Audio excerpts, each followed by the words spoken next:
The threadbare coat. A woman whose husband died unexpectedly faced dire circumstances. Creditors hounded her, taking everything away from her and her young son.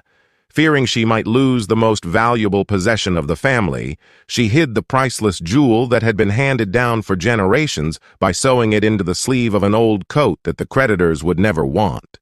The troubles weighed on her grief and eventually broke her spirit, and she died without ever telling her son about the jewel. The boy found himself without family or home, his only inheritance the old threadbare coat that the creditors left him. He found work wherever he could, staying in barns or out in the forest, exposed to the elements and grave hardship. Filled with sorrow at his fate, he endured the passing years with an abiding belief in the unfairness of life. One day, as he was chopping wood, his sleeve caught on a branch and tore open. Out spilled the priceless jewel onto the ground before him.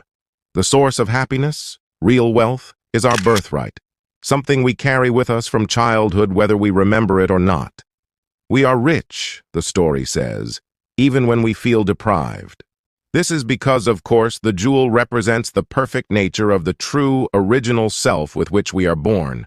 Upon finding the jewel, the young man realized he had been rich all along, and his life changed irreversibly in just that single moment of recognizing the jewel. Becoming more aware of the hidden jewel we carry at all times brings us in touch with the source of inner peace and happiness. The more we identify with our hidden treasure, the more we become a well of peace and happiness overflowing into the lives of others.